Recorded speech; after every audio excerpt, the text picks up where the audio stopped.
जय माता जी। प्रेम से बोलिए संतोषी माता की जय। आज शुक्रवार का दिन, आप सुनिए संतोषी माता की व्रत कथा। एक बुढ़िया थी, उसके 7 बेटे थे। 6 कमाने वाले थे, एक निकम्मा था। बुढ़िया माँ 6 बेटों की रसोई बनाती, भोजन कराती और कुछ झूठन बाजती वो सातवें को दे देती थी। परंतु वो बड़ा भोला भाला था, मन में कुछ विचार नहीं करता था। एक दिन वो बहू से बोला, देखो मेरी माँ को मुझ पर कितना प्रेम है। वो बोली, क्यों नहीं, सबका झूठा बचा हुआ जो तुमको खिलाती है। वो बोला, ऐसा नहीं हो सकता है, मैं जब तक आंखों से ना देख लूं मान नहीं सकता। बहू ने हंसकर कहा, देख लोगे तब तो मानोगे। कुछ दिन बाद त्योहार आया। घर में 7 प्रकार के भोजन और चूरमे के लड्डू बने। वो जांचने के लिए सिर दुखने का बहाना कर पतला वस्त्र सिर पर उड़ाकर रसोई घर में सो गया। वो कपड़े में से सब कुछ देखता रहा। 6 भाई भोजन करने आए और उसने देखा माँ ने उनके लिए सुंदर आसन बिछाया, नाना प्रकार की रसोई परोसी और आग्रह करके उन्हें खिलाया। वो देखता रहा। 6 भोजन कर उठे तब माँ ने उनकी झूठी थालियों में से लड्डुओं को टुकड़ों उठाकर एक लड्डू बनाया। झूठन साफ कर बुढ़िया माँ ने उसे पुकारा, बेटा 6 भाई भोजन कर गई, अब तू ही बाकी है, ओठ तू कब खाएगा।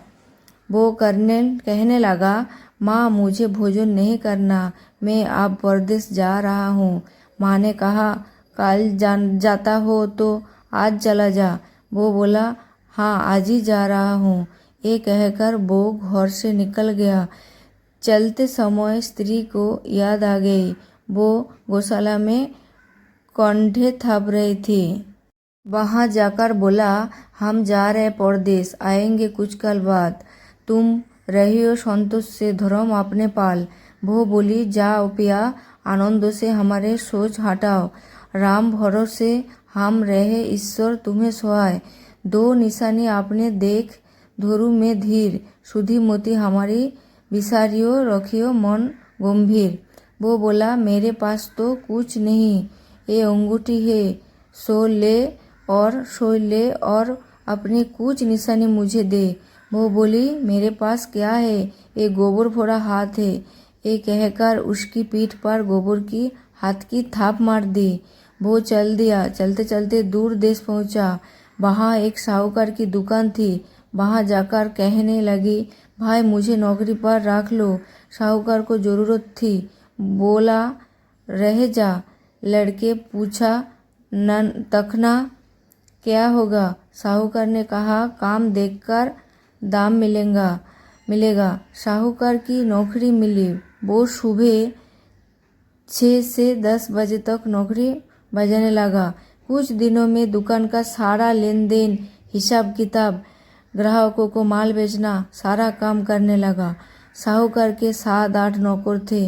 वो सब चक्कर खाने लगे। ये तो बहुत होशियार बन गया। सेठ ने भी काम देखा और 3 महीने में ही उसे आधे मुनाफा का हिस्सेदार बना लिया। वो कुछ वर्षों में ही नामी सेठ बन गया और मालिक सारा कारोबार उस छोड़कर चला गया। अब बहू पर क्या बीती तो सुनो। सास ससुर उसे दुख देने लगे। सारी गृहस्थी का काम करने उसे लकड़ी लेने जंगल में भेज दे। इस बीच घर के आटे से जो भूसी निकलती उसकी रोटी बनाकर रख दी जाती और फूटे नारियल की नरली में पानी। इस तरह दिन बीतने लगी। एक दिन वो लकड़ी लेने जा रही थी। रास्ते में बहुत सी स्त्रियों संतोषी माता का व्रत करते दिखाई दी। वो वहाँ खड़ी होकर कथा सुनने लगी और पूछा, बहनों तुम किस देवता का व्रत करते हो और उसके करने से क्या फल मिलता है? इस व्रत को करने की क्या विधि है? यदि तुम अपने इस व्रत का विधान मुझे समझा कहोगी तो मैं तुम्हारा बड़ा एहसान मानूंगी। तब उनमें से एक स्त्री बोली, सुनो, ये संतोषी माता का व्रत है, इसके करने से निर्धनता दरिद्रता का नाश होता है, लक्ष्मी आता है, मन की चिंताएं दूर होती है, घर में सुख शांति होने से मन को प्रसन्नता और शांति मिलती है, निपुत्री को पुत्री मिलती है, प्रीतम बाहर गया हो तो शीघ्र घर आवे, कुमारी कन्या को मन पसंद वर मिले, राज दरबार में बहुत दिनों से मुकदमा चल रहा हो तो खत्म हो जाएगा, कलह कलेश की निवृत्ति हो, सुख शांति हो, घर में धन जमा हो, पैसा जायदाद का लाभ हो, रोग दूर हो जावे तथा और जो कुछ मन में कामना हो सो सब संतोषी माता की कृपा से पूरी हो जावे, इसमें संदेह नहीं। वो पूछने लगी, ये व्रत कैसे किया जाए, ये भी बताओ तो बड़ी कृपा होगी। वो कहने लगी, सवा आने का गुड़ चना लेना, इच्छा हो तो सवा 5 आने का लेना या सवा रुपया का भी सहतुलन के अनुसार लेवे, बिना परेशानी और श्रद्धा व प्रेम से जितना भी बन पड़े सवाया लेना। प्रत्येक शुक्रवार का निराहार रहकर कथा सुनना, इसके बीच क्रम टूट नहीं, लगातार नियम पालन करना। सुनने वाला कोई ना मिले तो घी का दीपक जला उसके आगे या जल के पात्रों के सामने रखकर कथा कहना, परंतु नियम ना टूटे। अब जब कार्य सिद्ध ना हो नियम का पालन करना और कार्य सिद्ध हो जाने पर व्रत का उद्यापन करना। 3 मास में माता फल पूरा करती है। यदि किसी को ग्रह खोटे हैं भी तो वो भी माता वर्षों भर में कार्य सिद्धि करती है। फल सिद्ध होने पर उद्यापन करना चाहिए, बीच में नहीं। उद्यापन में 2.5 सेर आटे का खाजा तथा इसी परिमाण से खीर तथा चने के साग करना। 8 लड़कों को भोजन कराना, जहाँ तक मिले देवर जेठ भाई बंधु को है, ना मिले तो रिश्तेदारों और पास पड़ोसियों को बुलाना, उन्हें भोजन करा यथा शक्ति दक्षिणा दे।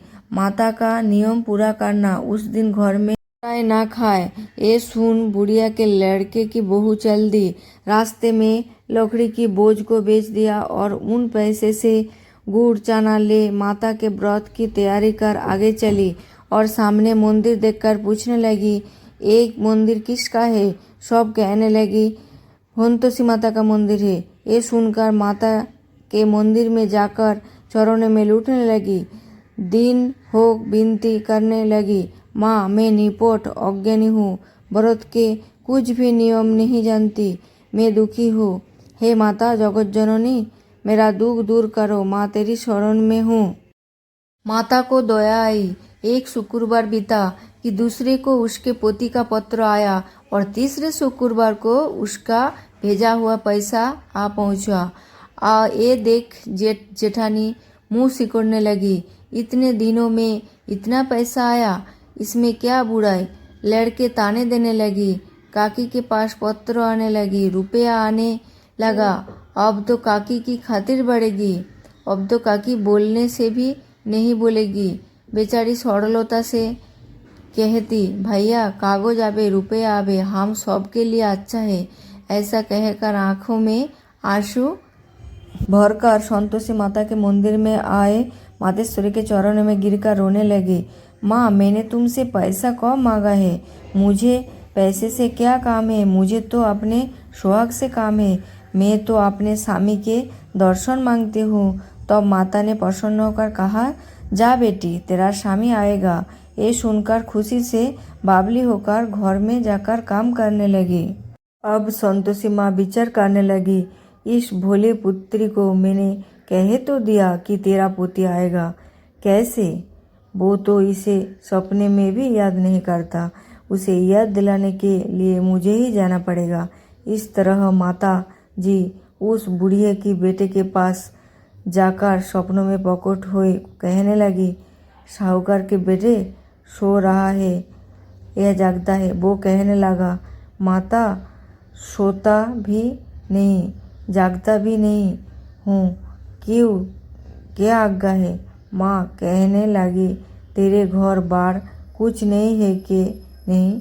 वो बोला, मेरे पास सब कुछ है, माँ बाप है, बहू है, क्या कमी है। माँ बोली, भोले पुत्रो, तेरी बहू घर में बहुत कष्ट उठ रहे हैं, तेरे माँ बाप उससे त्रास दे रहे हैं, वो तेरे लिए तरह रही है, तू उसकी सुध ले। वो बोला, हाँ माता जी, ये तो मालूम है, परंतु जाऊँ तो कैसे, परदेश की बात है, लेन देन का कोई हिसाब नहीं, कोई जाने का रास्ता नहीं आता, कैसे चला जाऊँ। माँ कहने लगी, मेरी बात मान, सवेरे नहा धोकर संतोषी माता का नाम ले, घी का दीपक जला, दंडवत कर दुकान पर जाके बैठ, देखते देखते सारा लेन देन चुक जाएगा, जोमा का माल बिक जाएगा, साज होते होते धन का भारी ढेर लग जाएगा। अब सवेरे जल्दी उठ भाई, बुधो से सपने की सारी बात कहता है। वो सब उसकी अनसुनी कर दिल्ली की उड़ाने लगी। कभी सपने भी सोच होती है।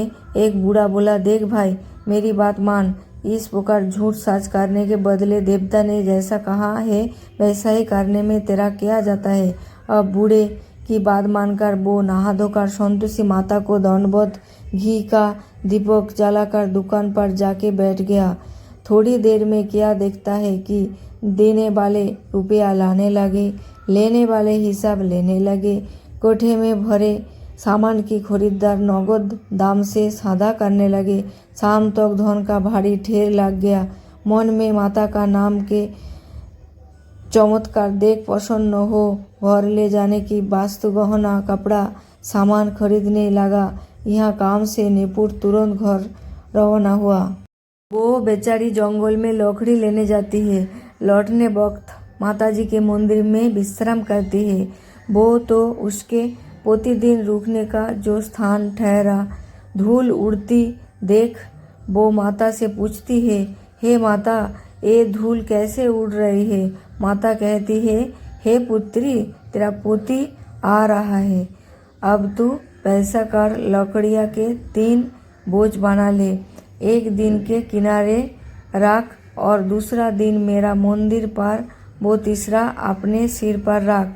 तेरे पोती को लकड़िया का गट्ठर देख मोह पैदा होगा, वो यहाँ रुकेगा, नाश्ता पानी खाकर माँ से मिलने जाएगा, तब तू लकड़ियों का बोझ उठाकर जाना और चाक में गट्ठर डालकर और से आवाज लगाना। लो सासू जी, लकड़ियों का गट्ठर लो, भूसी की रोटी दो, नारियल की खेपड़े में पानी दो। आज मेहमान कौन आया है? बहुत अच्छा, माताजी से कहकर वो प्रसन्न मन से लकड़ियों के 3 गट्ठर ले आई। एक दिन के किनारे पर और एक माताजी के मंदिर पर रखा। इतने में मुसाफिर आ पहुंचा। सूखी लकड़ी देख उसकी इच्छा उत्पन्न हुई कि हम यहीं पर विश्राम करें और भोजन बनाकर खा पीकर गांव जाए। इसी तरह रुककर भोजन बना विश्राम करके गांव को तरफ गया। सबसे प्रेम से मिला। उसी समय सिर पर लकड़ी का गट्ठर लिए बहू उतावली सी आती है। लकड़ियों का भारी बोझ आंगन में डालकर जोर से 3 आवाज देती है, लो सासू जी, लकड़ियों का गट्ठर लो, भूसी की रोटी दो, आज मेहमान कौन आया है। ये सुनकर उसकी सास बाहर आकर अपने दिए हुए कष्टों के भुलाने हेतु कहते हैं, बहू ऐसा क्यों कहती है, तेरा मालिक ही तो आया है, आ बैठ, मीठा भात खा, भोजन कर, कपड़े गहने पहन। उसकी आवाज़ सुन उसका पोती बाहर आता है। अंगूठी देख व्याकुल हो जाता है। माँ से पूछता है, माँ ये कौन है? माँ कहती है, बेटा ये तेरी बहू है, आज 12 वर्ष हो गई, जब से तू गया है तब से सारे गांव में जानवर की तरह भटकती फिरती है, घर का काम काज कुछ करती नहीं, 4 पहर आकर खा जाती है। अब तुझे देख भूसी की रोटी और नारियल की खोपड़े में पानी मांगती है। वो